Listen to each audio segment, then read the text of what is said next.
Hello guys, welcome back to our channel इंडोसाला। Guys, आज हम लोग आप सभी के लिए वर्ल्ड अफेयर से रिलेटेड फिर से एक इम्पॉर्टेंट टॉपिक लेके आ चुके हैं।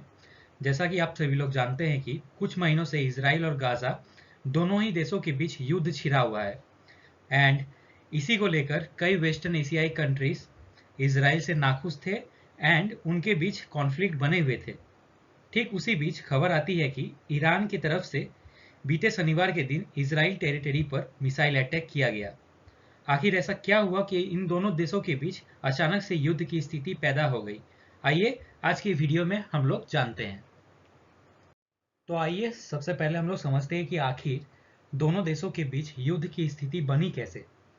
तो खबर ये आती है कि 1 अप्रैल 2024 में इसराइल के द्वारा सीरिया में मौजूद दमास्कस में ईरानियन एम्बेसी कंपाउंड में एयर स्ट्राइक किया जाता है, जिसमें ईरानियन रिवॉल्यूशनरी गार्ड कमांडोज के कमांडर मारे जाते हैं, जिसका बदला लेने के लिए ईरान ने इजराइल टेरिटरी पर शनिवार को ड्रोन्स एंड मिसाइल से हमला कर दिया एंड इस ऑपरेशन का नाम उन्होंने ऑपरेशन ट्रू प्रॉमिस का नाम दिया।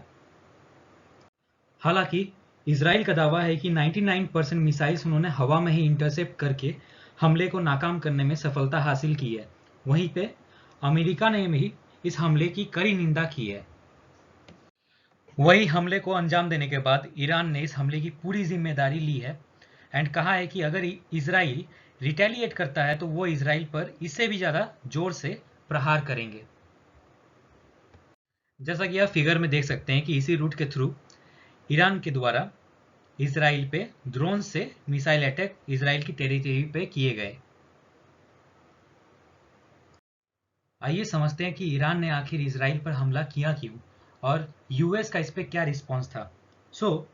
दोनों ही देशों के बीच पहले से ही गाजा वार को लेकर रीजनल टेंशंस बने हुए थे, जो ईरान के मिसाइल अटैक्स के बाद और भी बढ़ गया।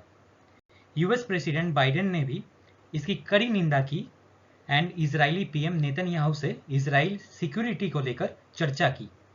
वहीं पे ईरानियन स्टेट मीडिया ने इस हमले को दमास्कस में ईरान एम्बेसी में हुए हमले का रिटेलिएशन कहा एंड ये कहा कि अगर इजराइल इसकी जवाबी कार्रवाई करता है तो वो फिर से इजराइल पर हमला करने में पीछे नहीं हटेगा।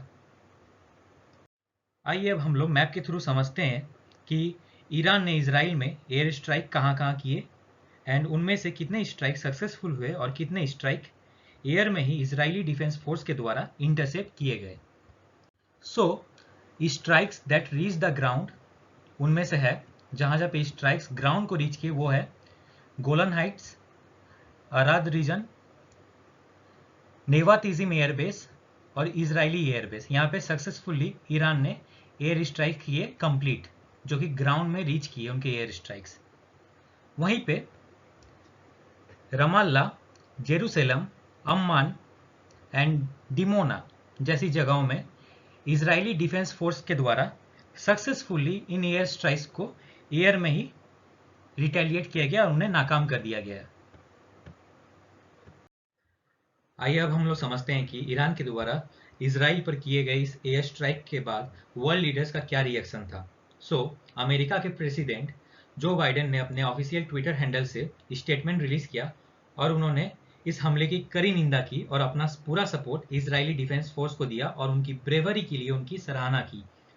उन्होंने कहा कि वो इजराइल को सिक्योरिटी देने में प्रतिबद्ध है। वहीं पे UK prime minister Rishi Sunak ने अपने ट्विटर हैंडल से इस हमले की कड़ी निंदा की और ईरान के इस हमले को खतरनाक एवं अननेसेसरी एस्केलेशन कहा। आप चाहे तो उनके ट्विटर हैंडल पर जाके इसे पढ़ सकते हैं। आखिर में इजराइल ईरान की टेंशन के बीच आज एक और खबर बाहर निकल के आती है, जो कि भारत से जुड़ा हुआ है। खबर यह है कि ईरान के रिवॉल्यूशन गार्ड्स के द्वारा एक इजरायली कार्गो वेसल जिसका नाम MSC एराइस बताया जा रहा है, उसे ईरान के टेरिटरी के पास स्ट्रेट ऑफ हॉर्मुज में सीज कर लिया गया है। जैसा कि आप फिगर में देख सकते हैं, ये रहा पर्सियन गल्फ, ये रहा ईरान की टेरिटरी और ठीक इसी जगह पे स्ट्रेट ऑफ हॉर्मुज में उस शिप को सीज कर लिया गया है। बताया जा रहा है कि उस कार्गो वेसल में 17 भारतीय नेशनल्स भी मौजूद थे। हालांकि हमारी मिनिस्ट्री के द्वारा इस सिचुएशन को अच्छी तरीके से डिप्लोमेटिक वे में अच्छे से हैंडल किया जा रहा है।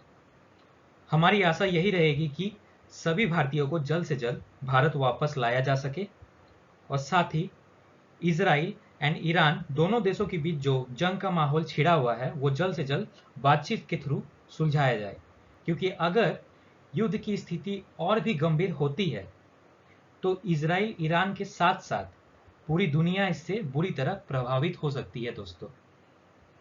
सो गाइस, आज का टॉपिक हम लोग यहीं पे समाप्त करते हैं। अगर आपको हमारा वीडियो अच्छा लगा हो तो प्लीज़ वीडियो को लाइक करें, दोस्तों के बीच शेयर करें एंड हमारे चैनल को ज़रूर सब्सक्राइब करें। नेक्स्ट वीडियो में आपसे फिर से मुलाकात होगी, तब तक के लिए धन्यवाद।